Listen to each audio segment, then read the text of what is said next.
Var baş gelî heva temaşevanan ez ê ji vê şûn de li Xelat TV heftekî carekî bi Tirkî carek jî bi Kurdiya xwe ez ê hinek programa çê bikim. Bi taybetî ez dixwazim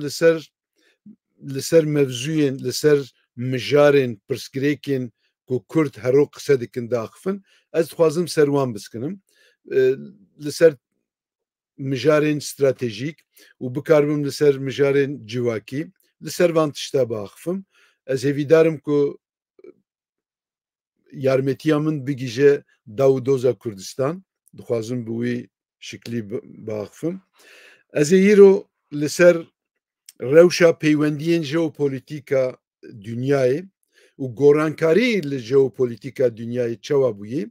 û çi tesîr li Rojhilata Navîn û çi tesîr li Kurdistan dike. Daw û doza Kurdistanê dikim. Ez dixwazim li ser vê mijarê biaxivim. Yekem tişt ew ku niha qedera me girêdayî quwetên mezin in. Girêdayî guhertinên jeopolîtîka dunyayê. Çünkü quwetên mezin siyaseta dunyayê bi rêva dibin. Quwetên mezin eger gorankarîkî çêbibe li hinek heremên dunyayê li welatan dest davêjin wî yani bûnin motora gorankariya li herem û seranserî dunyayê. Rolê dewletên mezin bi makro power dibêjin yani makro quwet mezin herî quwetê herî mezintir jê re dibêjin makro force bûbirin bi wîya ew dikin. Îja li bin wî jî mezo force yani quwetên nîvî dibêjin orta yani Tirkî dibêjin orta quwetên orta hene ez wisa ew bikim wekî Tirkiye wekî İran û wekî İsraîl û wekî Seûdî û wekî wan a. Li bin wan jî mîkro quwet hene. Mîkro quwet çi ne? Ew jî otorîteyê heremî, otorîteyê em bêjin xwedan desalat wekî mesela Kurdê me em bêjin li Başûrê Kurdistan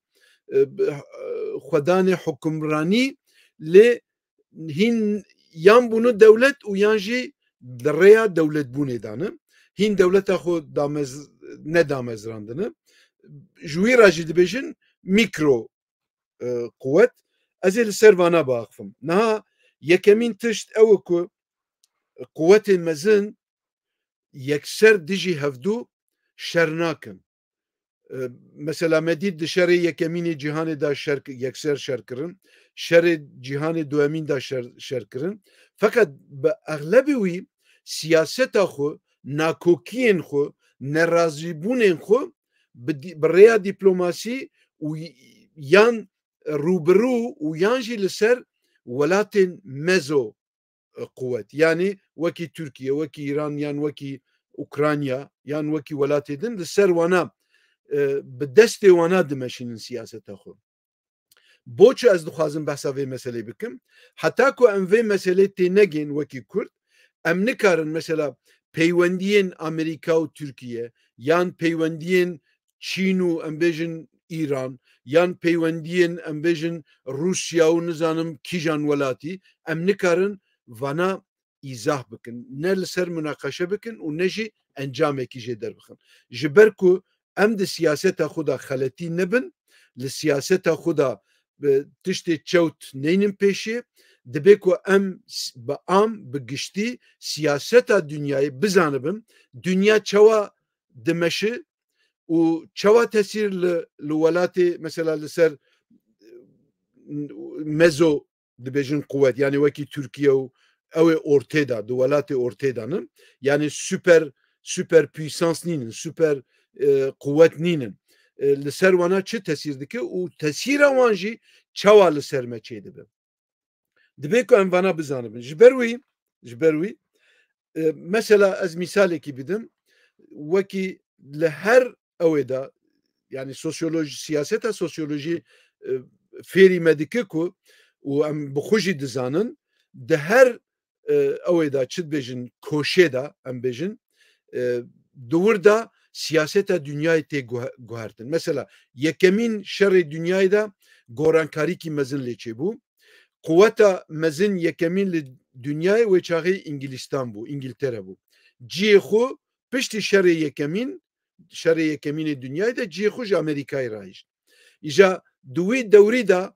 çibun devleti teze peyda bun. Yani de her devreda de her evkeda koşeda ku siyaseta dünyayı bir rengeki din de bu xwadan rengeki din ve çağı devleti teze peyda dibin. Dibe em viya bizanibin. Boçu. Ez ê niha wiya bêjim. A mesela şerê cîhanê duemîn da jî wisa çêbû. Wê çaxê çi bû? Amerîka hebû, lê Rusya hat holê, Sovyetler durust bû, welatê İttihatê Sovyet, Yekîtiya Sovyet durust bû û bu duemîn kuvvetê dünyayê. Çi bû wê çaxê? Du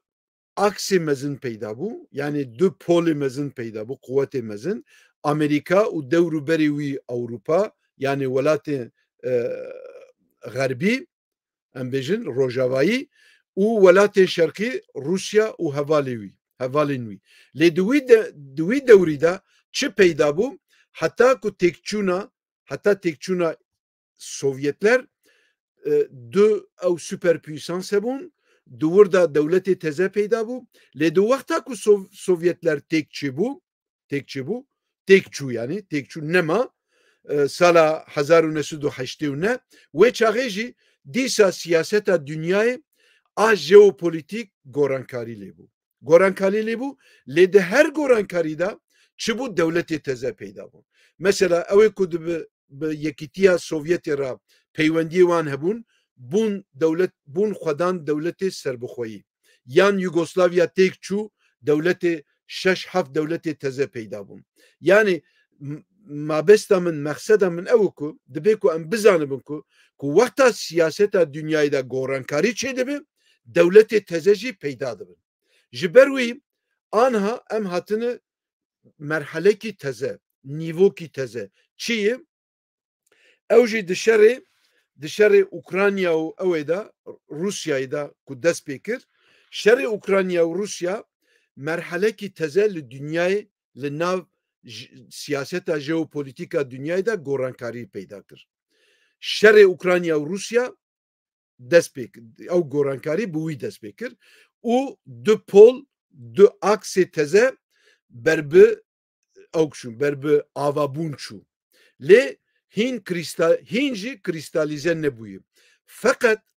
di şerê İsraîl û Hamasê da ku sala par dest pê kir bi qetliyam û jenosîda Hamasê dijî İsraîlî ku ya pogromekî mezin çêbû 1200-1300 kes bi zar û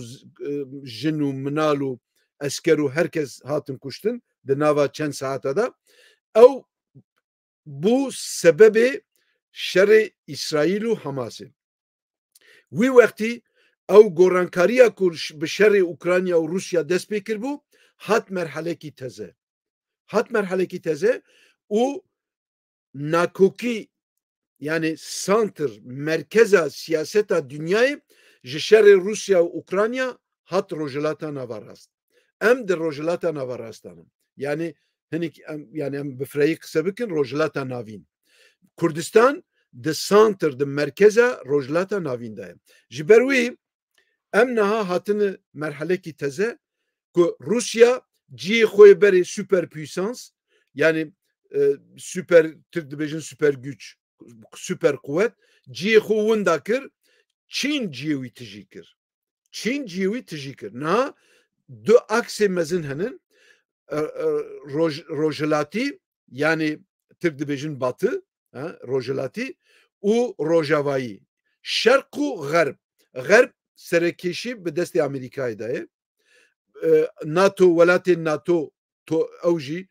Japonya jî, Avustralya jî ew jî di nav vê meselê de ne bi welatê Gerb de hereket dikin. Lê ê şerq jî pola duemîn a aksê duemîn jî çi ye? Çîn serêkêşî dikişînin. Lê Rusya heye û İran heye. Ew di aksekî de ne. Feqet ev aksa hîn jî krîstalîze nebûne. Van her du aks krîstalîze nebûne. Ber bi şerê cîhanî yani zürüfek wisa peyda bûye. Hinek Kurdê me ez car cara ecêbmayî dibînim. Mesela وقتا کو روشا دنیای تماشا dikin dibêjin sêyemîn şerê dünyayê dest pê kiriye sêyemîn şerê dünyayê dest pê nekiriye belam ber bi wî diçi îja biçi neçi gelo ew ê pêk bê yan neyê em nizanin ew zirûfê dünyayê dizanin şert û mertê dünyayê dizanin û eger nikarbin nakokiyê xwe hel bikin yani kuvvetê mezin makro kuvvet eger nikarbin problemê xwe bi dîplomasî hel nekin wê wextê ihtimal heye ku wekî şerê yekemînê cîhan yan şerê duemînê cîhan ihtimal heye şerê sêyemîn jî peyda bibin lê lazim e em rasyonalîte yani bawakî rasyonel temaşe bikin û encam jê bikişinin gelo şerê cîhanê ê sêyemîn heye li rojevê dayê yan na lê şer henin li gelekî li herêma şer henin fakat ew şera ne şerê Ukrayna û Rusya ne şerê İsrail û Hamas subê ihtimalê şerê ew ê li Hezbollah jî bi Hezbollahê Lübnanî yani ewkekî krîmînel organizasyonekî krîmînel ku destê wan di xûna Kurda da heye destê Hezbollah îro jî dijî Kurda li Rojava Kurdistan şer dikin bi İran ra ew dikin kar dikin yani taşeronê İranênin xizmetkarên nokerê İranênin hatta Kasımloyê rahmetlî bi destê Hezbollahê Lübnanî İran da kuştin bi destê wan hat kuştin yani ev organizasyon dijminê Kurdayî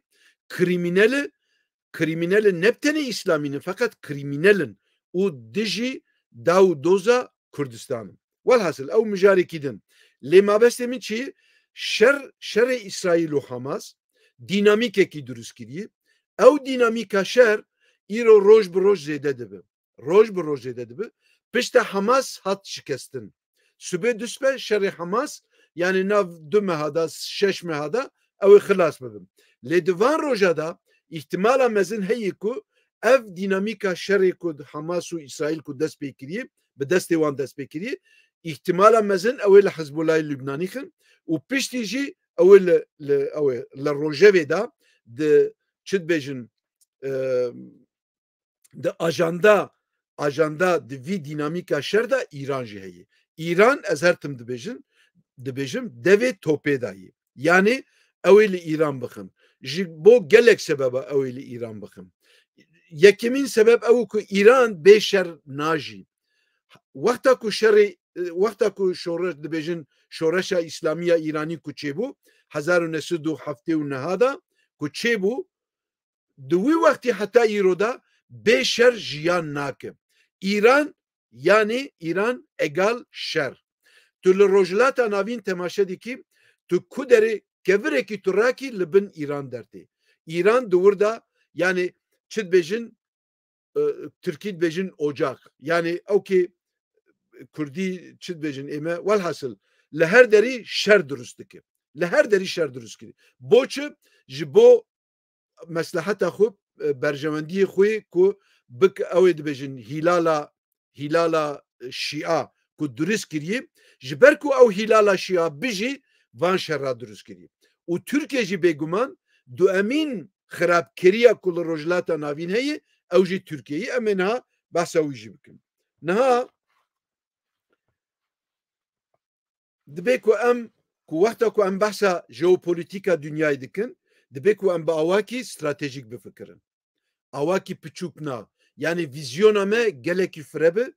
gelekî dûr û dirêjayî em bibînin yani dünya ber bi ku diçe ew ê çi tesîr li şerê ew ê bike Kurdistan bike em ê daw û doza Kurdistan bikin bibûre dibe ku em viya bizanin ji ber wî yani jeopolîtîka dünyayê gorankarî ya jeopolîtîka dünyayê ku em bidin berçavê xwe em temaşe bikin em dikarin ciyê xwe diyar bikin ji ber ku anha du pol aksê xerb û şerq durust bîye dibe Kurd bêguman bi awakî rasyonel van gorankarî bixwînin jê encam bikişînin û siyaseta xwe ya stratejîk durust bikin bi fikrekî damezriner yani dewletbûn ji bo serxwebûna Kurdistan çünkü daw doza Kurdistan çi yani gelekî şêlûkirine lê daw doza Kurdistan درستکردنا دولت سرخبونا دولتا کردستان حتی نبتنه سرخبونا کردستان لپرچکی کردستان جبو سرانسری کردستان یعنی یکیتیا کردستان سرخبون و یکیتیا کردستان yani dibe em viya bizanibin. İja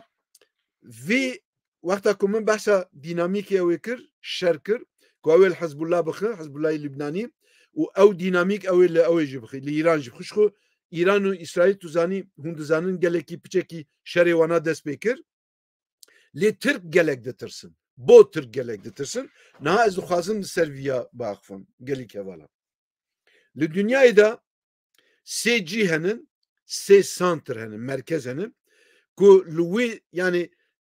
van her du pol hemû diqqetê xwe girtine ser wan sê pola min got yani hîn krîstalîze nebûnin hîn hatin çûyîn henin hîn hinek gelek dewlet wekî Brezîlya û wekî nizanim Hindîstan û wekî welatê din hîn ciyê xwe diyar nekirine me Kurda jî ciyê xwe diyar nekiriye ez wî jî bêjim lê Kurdê me lazim e viya bizanibin dibe ku em ciyê xwe diyar bikin ez ê nabaxivim sê cî ez behsa sê ciya dikim yek Pasîfîk yani di Okyanusa Pasîfîk de nabeyna Çîn û Amerîka da ew polekî ew jî li der û dora du welatê yê yek Taywanê ku ew Çîn dibêjin Çîn dixwaze wiya cardin çünkü welatê Çînî ye esas lê piştî şoreşa Çîna Çîn 1949 ew bûn wê çaxê Çankay şekebû serokekî wan ê ku dijî şoreşa Çîn derketin çûn Taywanê li wê derê ji xwe re dewletekî durist kirin û cuda bûn ji Çînê cudanin sosyalizmê qebûl nekirin komünîzmê qebûl nekirin lê Çîn dixwaze wiya cardin werbigire ew nakokîkî gelekî mezin nabeyna Japonya Amerîka Avustralya nizanim Endonezya Filîpîn û nizanim welatê wekî ew ê mesela Kore yan wekî Vietnam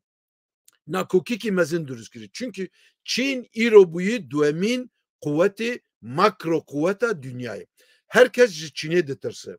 heta niha dibin wekî Kurdê me dibêjin dibin gayê de ava xwe meşandin li ser çi dibêjin siyaseta xwe formîle kirin power quwet yani gotin bi wiya yani quwetekî bi nermayî soft bubire soft power yani quwetekî nermayî siyaseta xwe li ser ticaretê meşandin yani eger ku Çîn di nava heftê û pênc sala da heftê salî da ku wisa xurt bû bu duhemîn quweta îqtisada û bi siyasî bi eskerî jî bû duhemîn a dünyayê ji bo xatirê ticareta xwe wisa bû lê Çîn hîn amade nîne hîn amade nîne naxwaze bi Amerîka û bi welatê xerb ra şer bike hîn dixwaze wî soft power siyaseta xwe yani siyaseta xwe ya ticarî bi nermoyî bi nermokî ewa yekemîn a duhemîn Awropa rojhilat yani şerê Ukrayna û Rusya ku dest pê kiriye û gelekî nakokiyên kur henin li wê derê de duhemîn santr siyaseta dünyayê ku diqqetê xwe li ser digire duhemîn ew dere ew jî gelekî mühim e çima çünkü Türkiye di wî ew de çünkü NATO heye û Tirka yani tecrit nekirin ji NATO neavêtin lê di nav belavbûna quwetê NATOyê de cî nedan Tirka ez ê carekî din rojekî din li ser vê mewzuyê biaxivim ew jî pir giring e Asya jî rojhilata navîn yani rojhilata navîn îro bûyî santr merkeza siyaseta dünyayê bi şerê İsraîl û Hamasê de şerê İsraîl û Hamas şerekî piçûkekî heremî nîne yani bes di wî mintiqê de yani nabeyna Gaza û İsraîl da nîne ew şera şerê Filîstîn û İsraîl jî nîne şerê organizasyonekî krîmînel wekî Hamas ku İslamofaşîst e hereketekî İslamofaşîst e di nav wan û İsraîl dayê lê rojhilata navîn de gorankariyê gelekî mezin çêdibin ev şera wisa diyar dike ku gorankarî li pêş e ji ber ku em jî di santr di merkeza rojhilata navîn de ne Kurdistan em di merkeza rojhilata navîn de ne bi 5 û 6 milyon Kurd bê dewlet em di santr danin û em tûşî yani problemê me yên mezin dijî İran û dijî Tirkiye îro li du ciya li Sûriye şikestin xwariye ew dewleta Baasî ya Sûrî îro Rojavayê Kurdistan serbixwenîn statûkî siyasî xwedan statûkî siyasî nîne belam ber bi wî diçe ber bi Amerîka û Ewropî bi taybetî Fransîzî û Amerîkî alîkarîkî gelekî mezin didin Kurdê Rojava Kurdistana Rojava hezar û sed û bîst hezar çekdar durust kirî bi çekê modern ew tangê ku nedida Ukrayna Amerîka dayî Kurd YPG dayî Kurdên me yani di destê wan de bunun xwedan quwetekî hêzekî mezin dewlet bi hêz durust dibe niha problemê Kurdistana Rojava gelek in ez ê rojekî behsa wî jî bikim lê îro ez naxwazim behsa wî bikim lê dibe ku em bizanibin ku îro di vê her sê ciyê ku min nîşanda rojhilata navîn bûyî santrê mezin û em jî nabeyna xerb û şerq de lazim em ciyê xwe peyda bikin ciyê xwe bibînin peyda bikin û cî jî bigirin ne tenê peyda bikin diyar bikin ciyê xwe lê cî bigirin wekî textê ew ê mêza satranç em dibêjin Kurdê hinek Kurd dibêjin kişik wekî wî herkes ciyê xwe digire li hemû di nav van ew ê da yani çi dibêjin nakokiyên dünyayê da şerên ku peyda bûyî li emla û lewla yani li vê derê li wê derê di hemû van tişta da tiştekî anî holê ku jeopolîtîka rojhilata navîn ew ê gorankarîkî mezin li pêşî ew ê bibe ji bo xatirê wî dibe ku em ciyê xwe diyar bikin yan em ê bi şerq rabin yan em ê bi xerb rabin welatê şerqîkî Çîn û Rusya ebed qet nebûne dostê Kurda em lazim e vîya bizanibin İran jî di wirdayê û Tirk jî destekî wan di wirdayê destekî wan jî di NATOyê dayê ew NATO welatê xerb hevdû dibintînin ez ê niha behsa wî bikim niha dibe ku em bi xerb rabin bo bi Amerîka bi welatê Ewropa rabin çünkü meslihat gelek mezin e meslihatê wan jî dixwaze ku ew bi Kurda rabin ji nod û yekemîn şerê xalîç heta îro Amerîka û Ewropî alîkariya Kurda kirine lê mesela bi du tişta eşkere ye yani eger ku em yani kor nebin eger em kor nebin û eger em ker nebin lazim em bibînin yekemîn Başûrê Kurdistan destkeftekî gelekî mezin peyda bû piştî şerê xalîç Amerîka dîfaa Kurda kir bi Ewropa re NATO dîfaa Kurda kir piştî 2003 wexta ku Amerîka Iraq îşgal kir iqtidara Saddam behsiya Saddam têk çû û Kurdistan bû federasyon ew destkeftekî gelekî mezin e dibe hemû Kurd em biparêzin vîya biparêzin nayê wê manê ku em rixne nekin dibe em rixneyê me hebe bê rixne nabe ew tiştekî din lê ez her tim dibêjin parastina Başûrê Kurdistan bi rixne ewtir e mümkün e eger tu nikarbî rixne bikî ew qabiliyeta te ya rixne tu nebe manayê ew ku tu bi baş bi awakî heşmendî yani bilinç tu parastina Başûr nakî ew jî axaftinekî din e Adu Emin jî delaletê mezin Adu Emin Rojavaya Kurdistanê 120 hezar çekdar bo me durust kirine eger Amerîka û Fransî û Ewropa tu nebana ji bo xatirî şerê Daeş ew jî mecalek da me Kurdê me îstîfade kirin li Başûr û li Rojavayê Kurdistan û niha em bûn quwetekî mezin li rojhilata bibûre Rojavayê Kurdistan lê wekî İran jî devê topê dayê îhtimala mezin yekemîn li rojhilata navîn şikestin ew ê li İranê dest pê bike wê çaxê Kurdên me Kurdê rojhilata Kurdistana rojhilat li wê derê ew ê bibin xwedan statû ew ê li wê derê dest pê bike û ew ê alîkariya îhtimala Kurdistana Başûr û Kurdistana Rojava jî bike yani ez di wê qenaetê de min lê niha wexta ku em behsa Tirkiye dikin çima ditirsin ji vî şerê dînamîkê şerê rojhilata navîn Tirkiye yek stratejiya wan heye piştî 2016 کو انقلابێکی ئەسکەری نافخودا çêkirin yani nabeyna kemalîsta bi xwe bi xwe da avêtin ser cemaat û gulen peywendiyê wan jî pê hebû bêguman mesela Ewropeyî çawa dîtin wê ew ê înqilaba eskerî nabeyna kemalîst û ultra kemalîst di navan da ew înqilaba eskerî çêbû em ew mijarekî din em nekevin nav lê di wî demî da yani 2016 ku orduya dewlet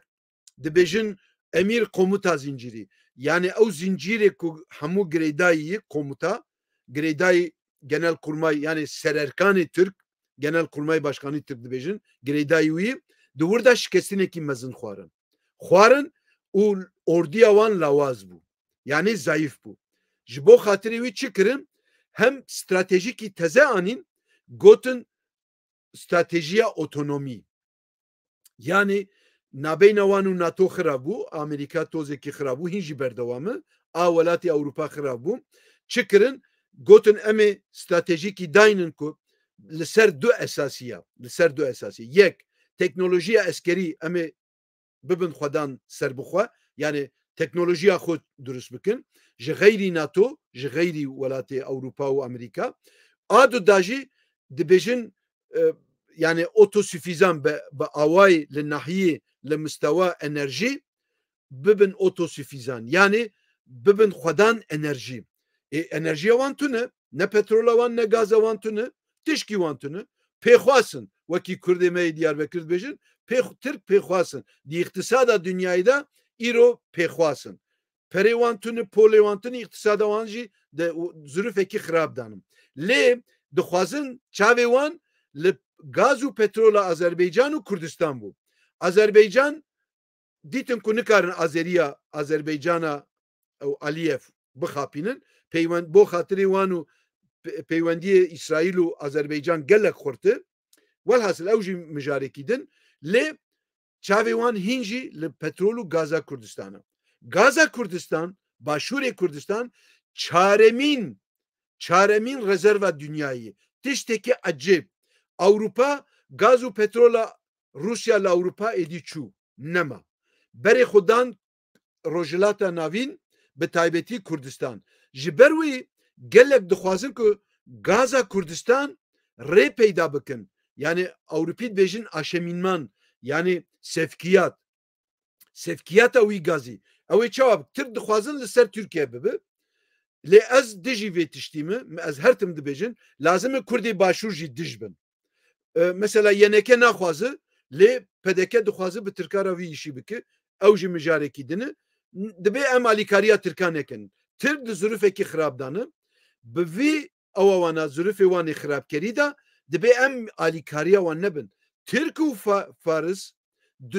duemîn her du jî dijminên Kurdanin dijminê herî mezin ew her du dewletin nabe ku em bi destê xwe bi alîkariya xwe bi çi dibêjin bi gaza xwe sürüştû bi petrola xwe em Tirka bibin alîkarî bikin ku bibin xwedan quwet na dibe lawaz bin zayıf bin her tim dijminê me çuqa zayıf bin çuqa têk biçin ew qas bo meslehata me yê ji ber wî Kurdê me yê başûr dibe ku alîkariya stratejiya otonomiya Tirkan nekin Tirk dixwazin bibin süperpüysans yani quwetekî mezin ê heremî ew ku tu bixwazî bibî quwet